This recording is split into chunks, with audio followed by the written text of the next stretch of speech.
So in this video we're going to take a look at how we can take real live video footage and reproduce the camera position and movement inside of 3ds Max. And to do that we're going to use Matchmover to track and copy and reproduce the position of our camera. So I've gone down into the street and I've created or taken some video footage of this area of a shop front, and if I just play this back through, we can see that there's a little bit of camera movement here. I've sort of deliberately applied some sort of shaky footage, and we'll look at how we can stabilize that a bit later on. But you can see here that the camera is moving. I'll just play that again. It's moving in a sideways direction, and also I'm sort of moving towards a little bit towards the shop front, as well as sort of rotating the camera around. So there's lots of camera movement, and I found that that's really necessary to do, otherwise we don't really get a particularly good result inside of Matchmover.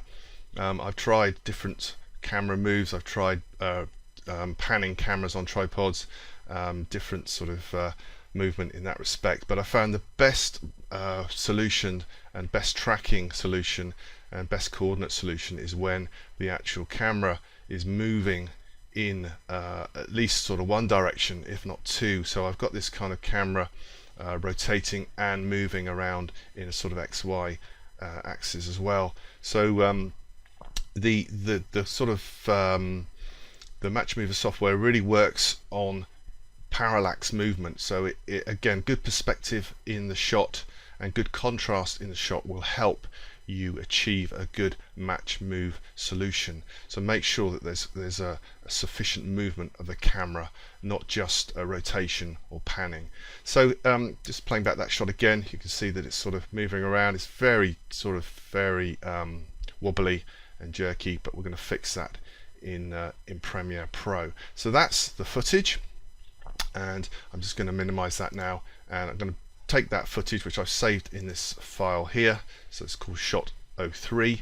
I'm going to put that into my Premiere Pro software, and we're going to work that up, and we're going to create an image sequence and load that into Matchmover. Now Matchmover won't actually work with MOV files or MP4s or AVI files. We have to create an image sequence. So I'm going to open up Premiere, and I'm going to find the video footage. Now the good thing about Premiere is that we can just drag this into the software, and it bases all of its preset settings on the video footage that we include. So I'm just going to create a new project file. So I'm going to click on New Project, and I'm going to navigate to the folder which I'm going to be using. So I'm going to be using Matchmover Test, and I'm going to select that folder, and I'm going to create a project file called Test. So that will be my Premiere project name. I'm going to accept the settings that are here in the new project dialog, click OK, and that will now bring up a blank Premiere Pro project. I'll just wait for that to come up. So here's a blank interface. Now what I can do is take my video file, which is here, and I can just activate the media browser here. Actually, I'll just drag this across a little bit. Here we go. I want the project tab. So I've got a blank project tab here. I'm going to just close that down a little bit, come back over to the folder with my video footage in. I'm just going to drag that into the area which says import media to start, and that adds the media into my project bin. I'll just get rid of that for the time being. So there's my shot. If I double click on that, then we see that in the source monitor here, and I can play this through, and I can also drag that into my timeline as well, and that will create a timeline. But before I do that, I'm just going to set the in point and out points of my video. I'm not going to use the whole piece of video for this exercise. I'm going to just reduce the length of this just for demonstration purposes. So I'm going to set my in point round about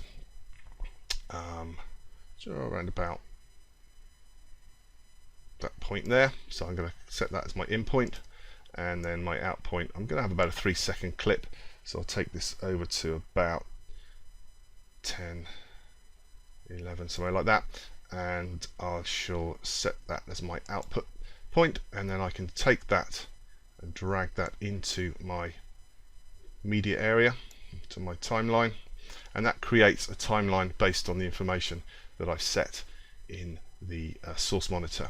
I'm just going to press the / key to maximize that in this timeline view, and then if we look at the program monitor here, if I press the spacebar to play the footage, you can see there's a very shaky kind of footage. Now, as I said before, Matchmover works best with some proper movement in the shot, so I've got plenty of movement there, and also with some good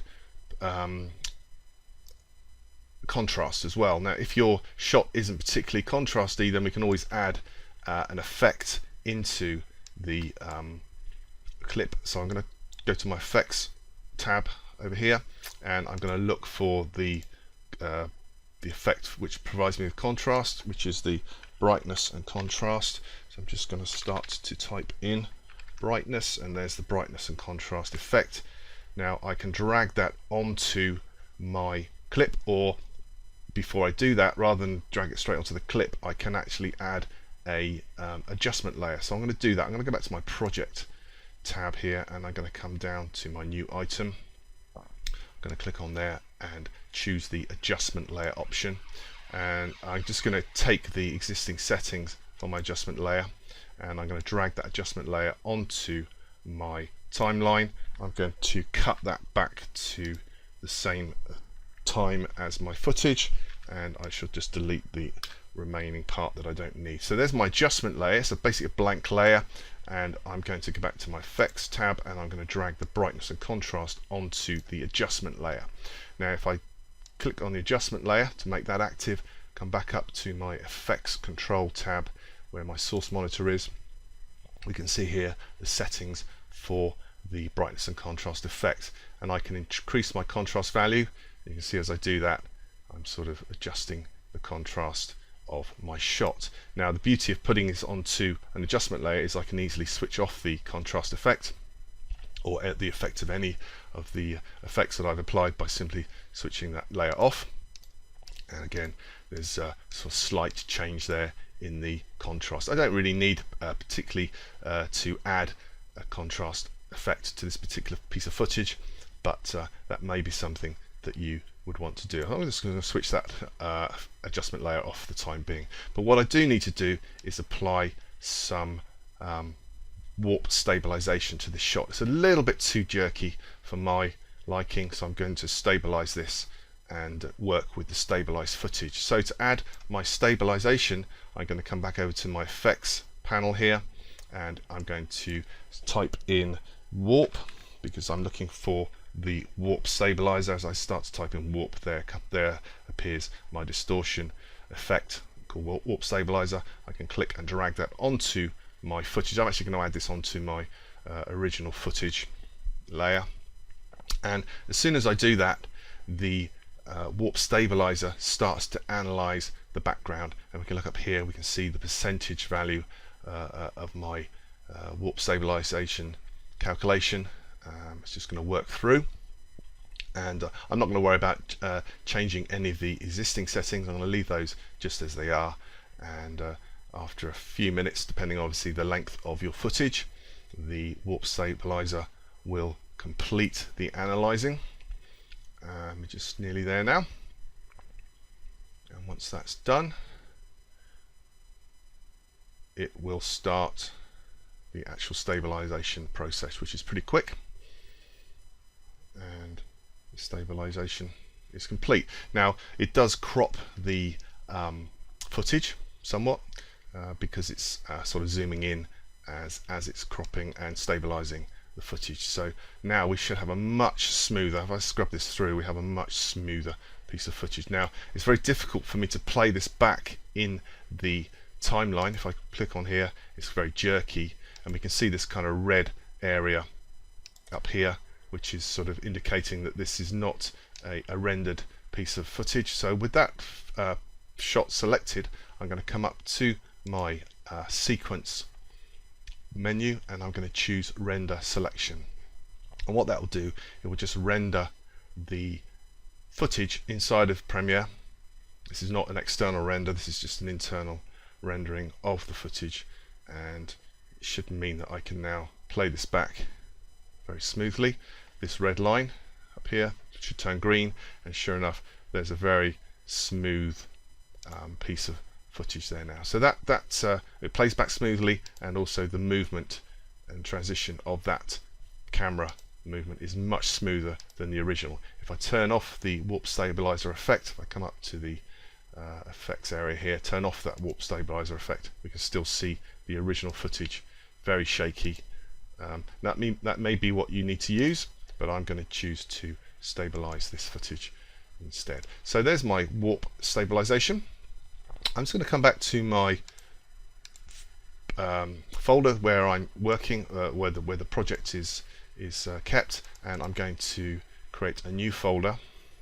I'll go back to Matchmover Test, and there's my Premiere Pro project folder. I'm just going to set a new folder, create a new folder, and I'm just going to call this image sequence, and that's where I'm going to store the image sequences for this particular project. So I'll just minimize that.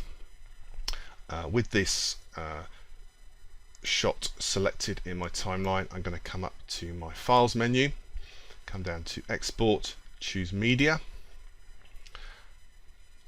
and from the export settings I'm going to choose my format. Now we're going to export this as a set of still image sequences, so there are different options that we can use. We can use maybe JPEG or PNG. Now I found that using the BMP option, when we put the image sequence into our backplate in 3ds Max, the BMP file format gives us a much better playback, better than JPEG or PNG.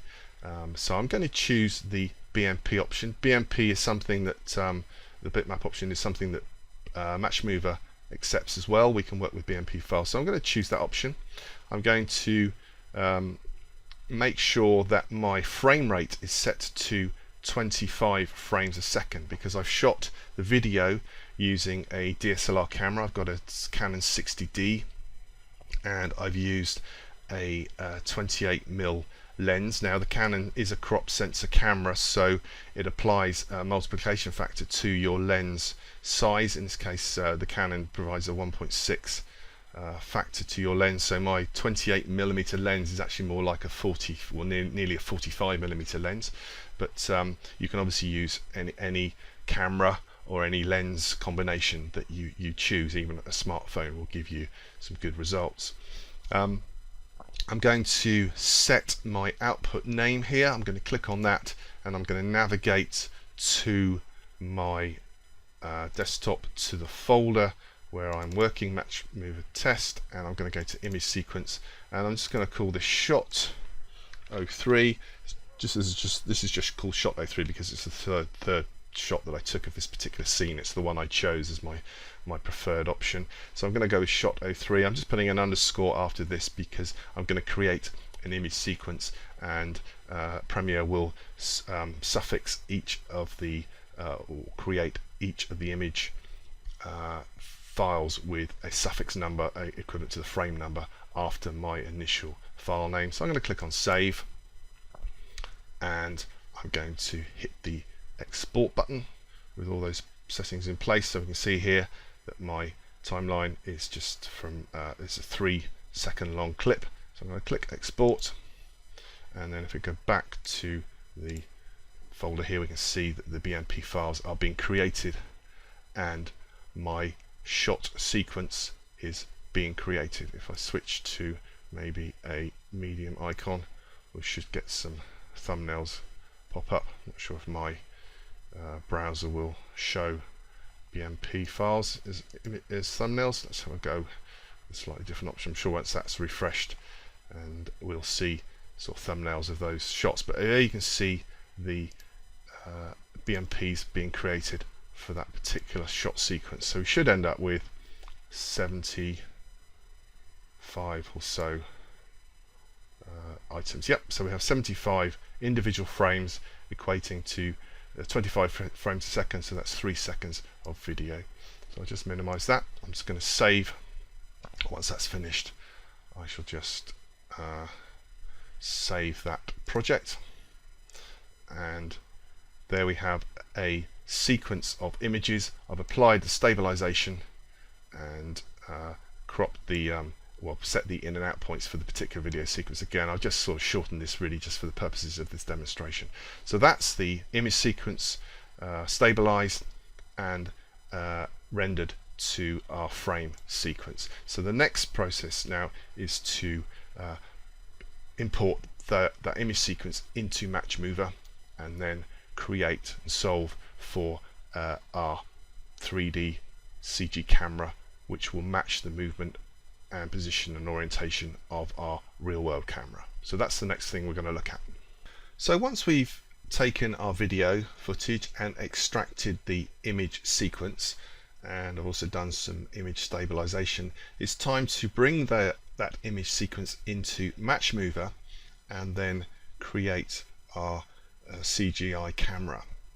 So I've opened up Autodesk Matchmover here. This is 2014. This is the last version that Autodesk have produced, and I think it's the last one they're going to produce as well. So this is as far as it goes in terms of Matchmover software. So we've got the latest version here, and at the moment the interface is showing as a light option. If we look over the top left hand corner here, we can see that we're set to light. So I'm just going to drop that down and choose the full interface, and we can see here we have our full expanse of options available to us in the UI. Now first thing we're going to do is import our footage.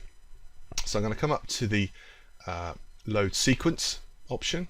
We can also get to that from the file pull down menu and just load sequence, and I'm going to navigate to my location where the footage is or the image sequence is saved, which I saved into my image sequence file. And you can see here that we have a sequential list of BMP files. I'm just going to click on the first one, and I'm going to come down to my camera settings here, and I'm going to choose, make sure that the motion option is set to free. That is the default.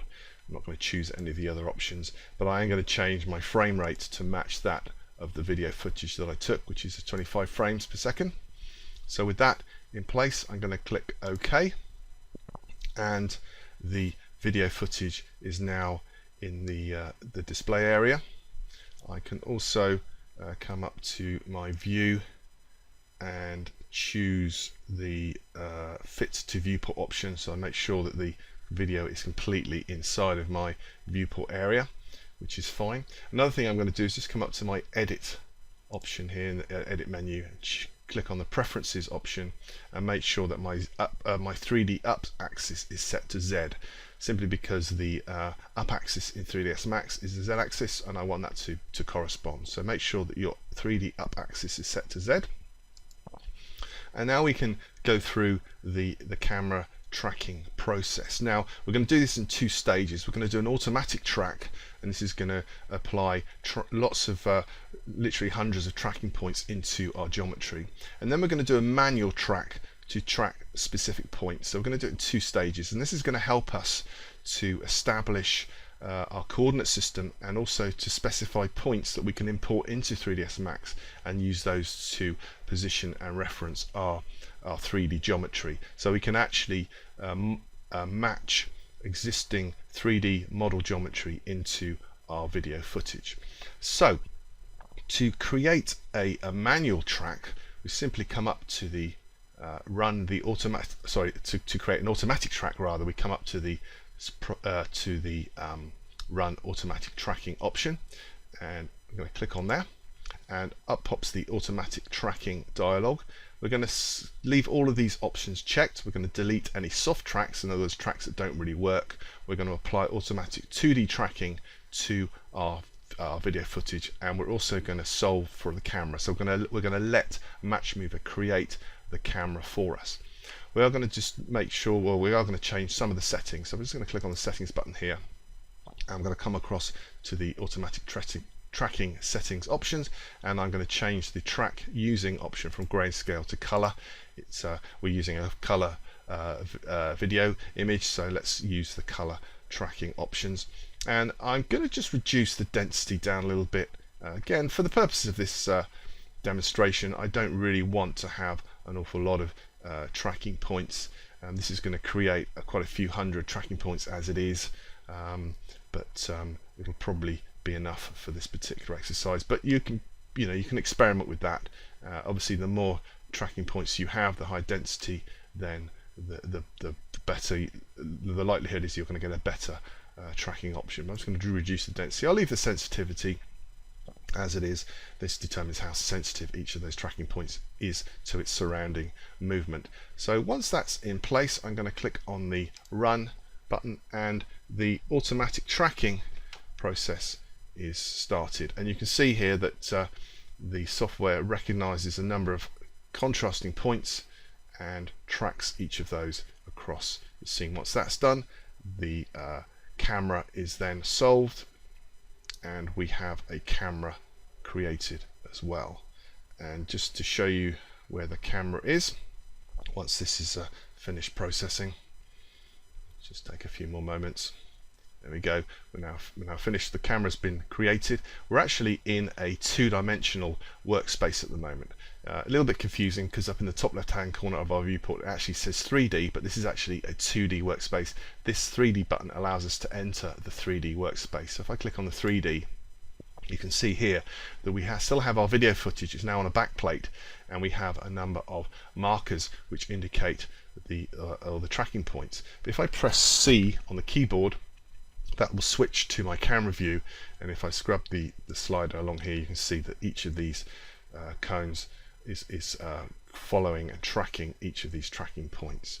So that's kind of what we're looking for, which is really good. Now, part of the problem is we have so many tracking points here that it's going to be quite difficult for us to identify them and use them to create a coordinate system. So we're going to do a manual tracking process for that. And if we come across to our list here of items in the hierarchy, we can see that we've got point tracks. If I click on that to open those up and click on the auto tracks, because these are all automatic tracks, we can see that we have an awful large number of them, right down to 799. So 799 tracks have been created, even though I reduced the amount of tracking points that I was allowing. And you'll see that some of these are in yellow, some of them are green. The green ones are the better ones, the yellow ones are good.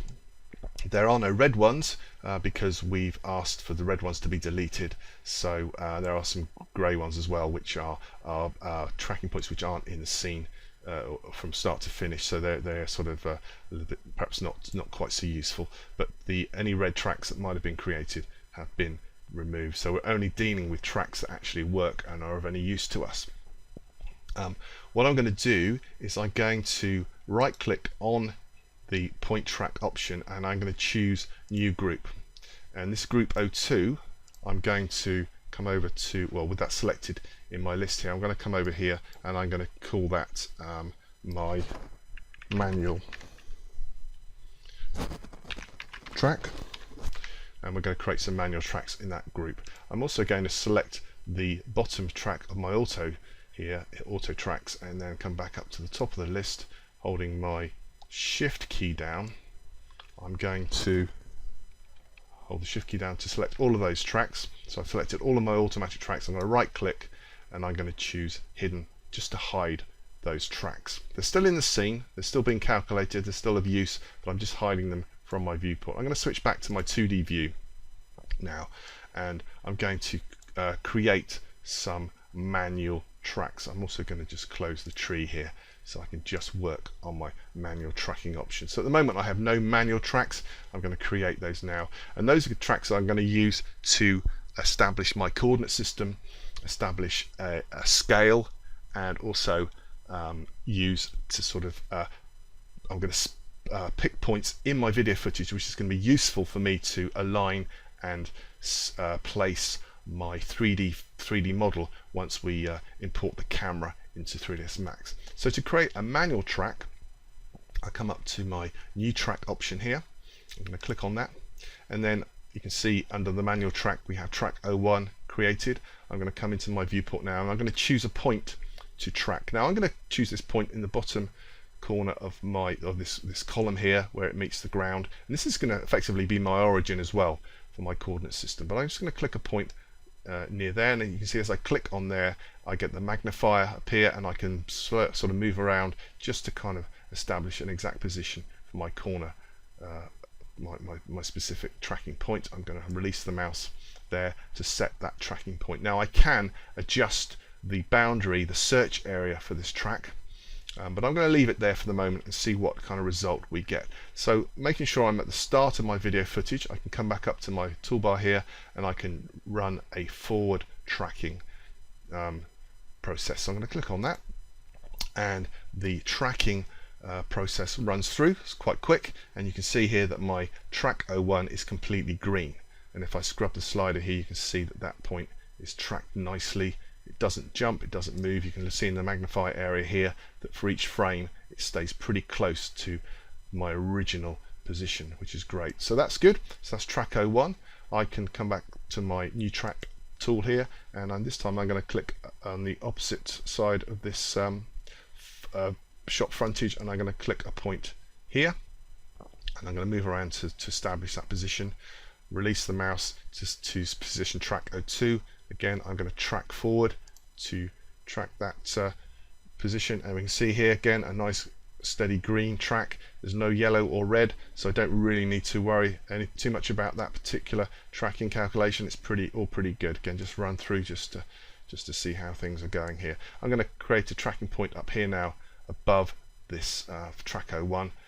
So again, I'm going to click on the new track, and I'm going to pick a point just underneath that blue fascia, somewhere about there. That's going to be my point. Now the idea is that I'm going to use these 3 points to determine my coordinate system. So this is going to be my origin, this is going to be my x-axis, and this is going to be my z-axis between track 01 and 03. Between track 01 and 02 is going to be my x-axis, and I also know the distance between track 01 and track 02. So I've measured that distance on site. It's 3.5 meters, and that's the information. I'm going to use that information to help establish my scale and coordinate system. So with those 3 tracking, with track 03 in place, I can track that forward as well. And again, nice steady green line. Now I'm just going to add some more tracks to this shot, just to kind of establish really the position, or help to position where I may place my geometry. So I'm going to track that forward as well. Again, still getting green tracks, which is good. I'm going to right click now and choose new track from the right click menu, just another way to achieve establish the tracking point option. So roughly about there. I'm going to track that forward, and then I'll establish another track maybe above there. So I'm just going to go through this now and create a few more tracking points. Now on this track 06, you can see here that I've got some yellow lines appearing in my tracking information. Now that's okay. That's acceptable. It just means that the tracking point is perhaps not quite where it should be, but it's close enough. And now you can see that as I kind of scrub the timeline through here and I get to the yellow areas of my tracking information, you can see that the actual video itself is a little bit blurry there. The definition of that point is not quite so clear, so it's unlikely that I'm really going to be able to improve on that. You can see that as the yellow as it comes across the yellow part of the tracking line, you can see that there's a little bit less contrast, perhaps a little bit blurry. So but at least it's not jumping off, it's not moving away from its original position, so that's okay. I can live with that. I'm going to set another tracking point, perhaps down here. That's good there. I'll track forward on there, and so on. And I'm just going to add some more tracking points to this scene, and we'll see how things work out when we try to create a coordinate system. So I'm just going to add some more points, and we'll come back to the video once I've created and added some additional tracking points. So I've added a number of additional manual tracking points, and I've just noticed that one of the points is actually shown as a red track. the track node here is shown as red. Now that would indicate there's a possible problem with track 12. However, the line here does appear to be mainly green and some yellow points in it, but there is a red track marker here. So if I scrub this through, we can see that the marker on the tracking point is a red, got a red circle around as well. So that's a problematic track. Now I can try and fix that. So what I can do is I can move into the position where it turns yellow, and then maybe over here I can just kind of move this around to try and reposition where I think the track mark should be. And you'll notice that the tracking information is removed from that point onwards, so I can track forward again and re-establish that track. Still getting a yellow track, sorry, a red track on there, a red marker, and I'm not sure why that is. I think it's, as I said before, it's because of the blurriness of that that particular track. Now that may be problematic throughout, so what I'm going to do is I'm just going to delete that track completely. It's obviously a problematic area. I don't really need that point, it's just an extra point that I was adding. So I'm going to add a new track to maybe this point here. Let's try adding one to that position there. I may have the same problem in that particular area, but no, that's track fine. That one's good. So we'll go with that one there, and we've established some useful positioned manual tracking points, which are going to help us to apply the geometry in our scene. I might just add a couple extra ones just to create a bit more depth to the scene. I'll track across that point there. Again, a little bit problematic towards the end, so I can just scrub along to maybe a point there.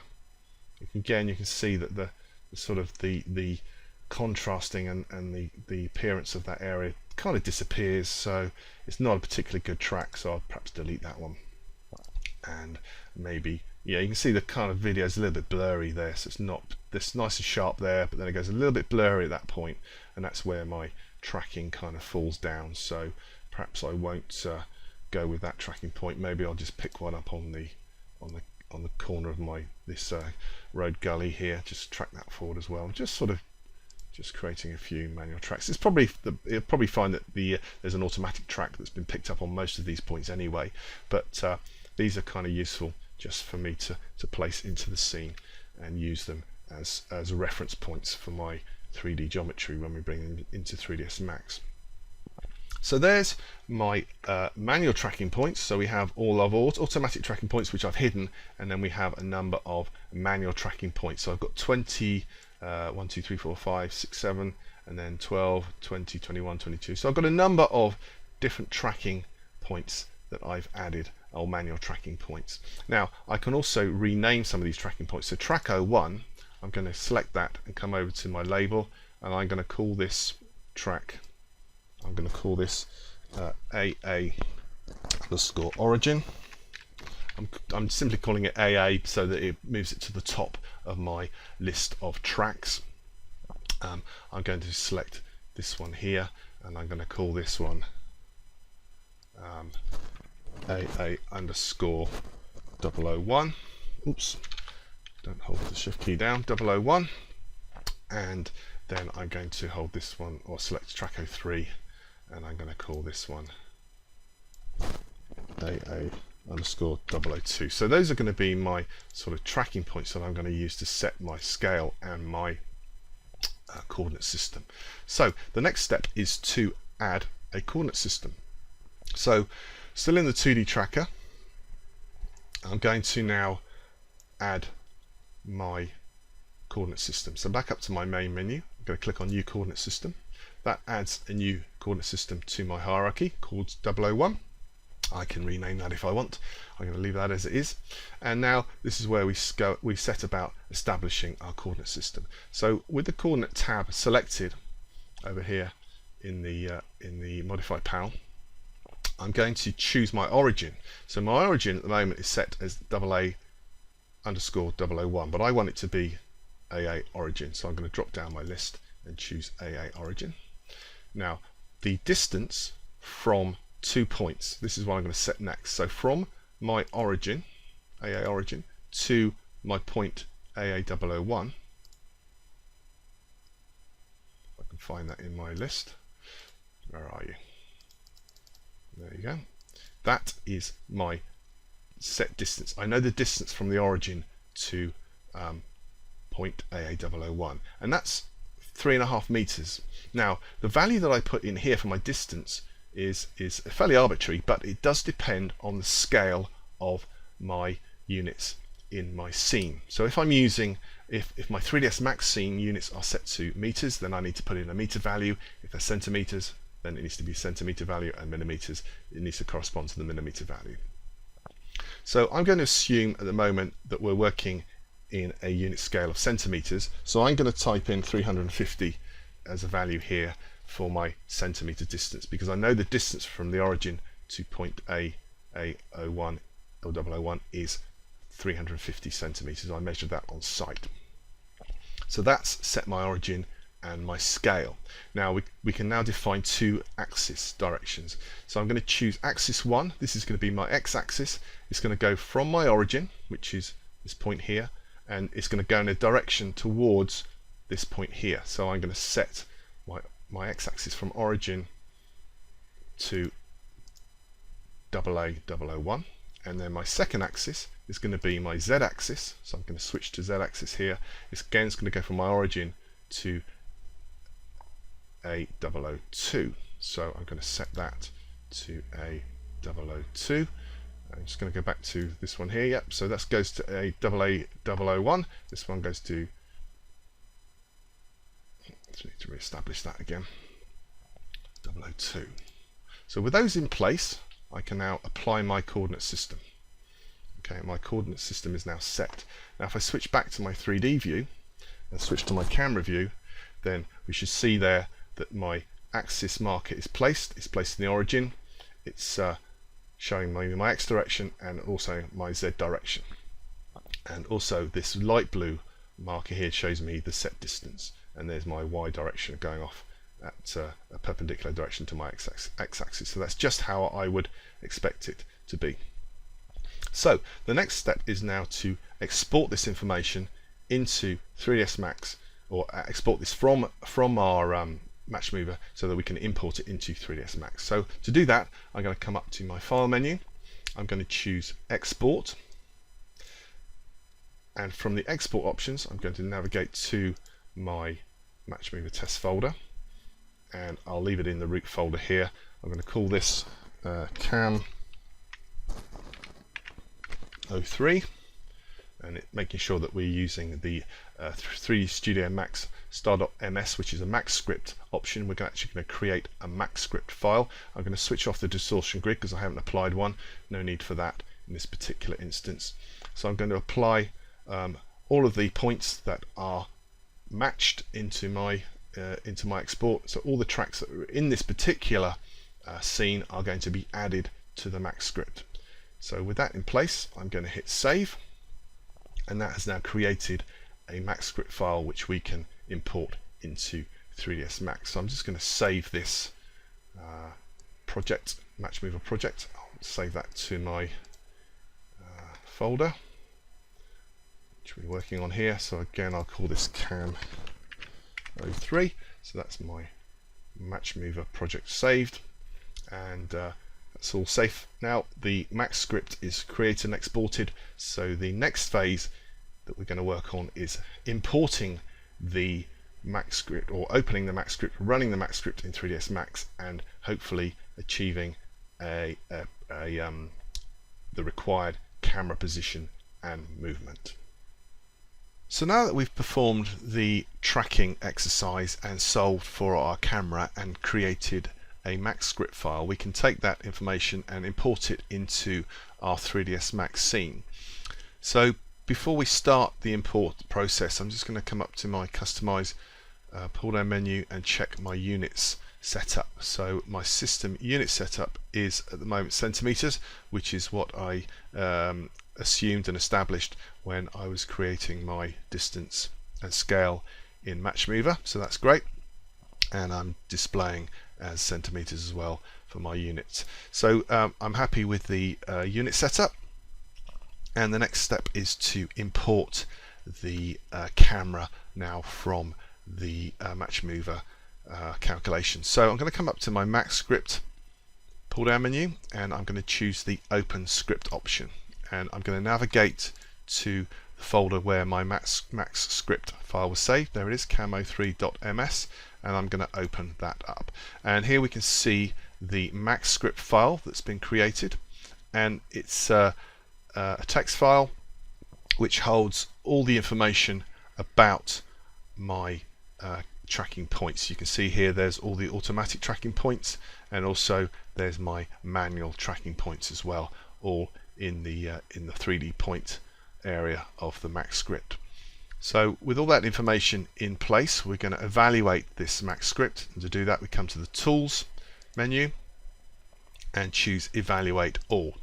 Now once that's selected, the Max script is run through, and all of those points are positioned in my scene. Now this will take a while to run through, so we'll just let this finish.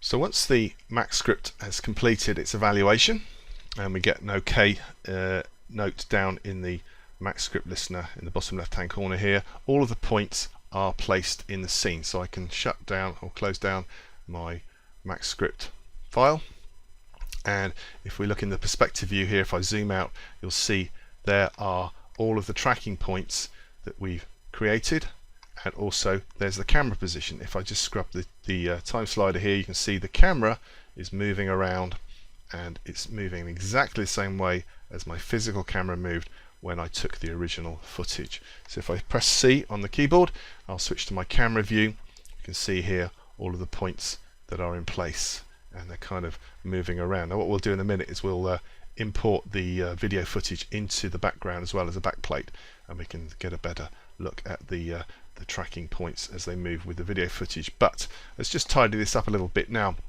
at the moment all of these tracking points are part of a group, so I'm just going to select the one of the tracking points, and you can see that all of the tracking points are selected, all of the automatic tracking points and my manual tracking points. So I'm just going to go up to the group option and ungroup that, and then I'm going to select one of the automatic tracking points because they're actually a group within a group. So I'm now going to right click and hide that selection. So now we're just left with my manual tracking points. So if I click on one of these, you can see now I've just got an individual tracking point selected. In fact, that's track 24. Down here near my origin, you can see on the grid here there's a tracking point. If I click on that, that should be, and sure enough is, called AA origin, which is the point that I created and renamed. So one over here could be AA001, and the one up here should be 002, which they are. That's just great. So those are the ones I'd use to define my coordinate system. So there's my tracking points. Now they're a little bit small for this particular viewport. The way they've been imported, they're a little bit small. I'm going to make these a little bit larger. So I'm going to select one of these tracking points, right click and choose select similar. So that's selected all of the similar points in my scene, and I'm going to apply a little bit of scripting just to change the size of all of these points rather than go through them one at a time and change their modified parameters. I'm going to open up my Max script listener, and I've prepared a text line already. So if I just open up my notepad here, there's a line of text which I've already created. So I'm just going to copy that to my clipboard, and I'm going to paste that into my listener, and I'm going to set a size of, let's say, 1000 units. If I press enter, you can see now that all of those points have been resized to a size of 1000 units. So that line there for A in selection do a.size equals determines the size of all of these points. So I'm just going to close down the listener, and we can see here now all of those manual track points are in position, and I can use these now to place and reference my 3D Max mesh and geometry and model that I've created and placed into my scene in order to match the video. So now the idea now is to get the video into the backplate. So I'm going to press Alt B on the keyboard to bring up my viewport configuration. In the background tab, with that selected, I'm going to choose the use file.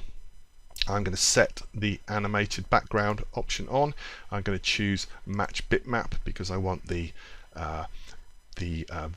bitmap sequence that I'm loading in to match the original aspect ratio.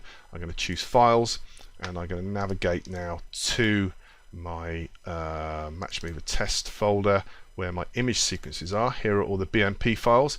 I'm going to choose the first file, make sure my sequence is selected here, and click Open, and choose OK to set my image file list control. That's fine, and then click OK, and then we have the video in the background. We should animate, so if I click on the next frame option here and scrub through, we can see that as the video frame changes, so do my tracking points, and they should stay in exactly the right place. So that means now that I can add geometry into my scene. So I can add a plane, and I can add maybe a teapot onto there as well. So as I do that and track the video footage forward, everything should be in place and move around. So the idea of creating these manual tracking points inside a Matchmover was to have something in terms of point helpers in my scene that I can align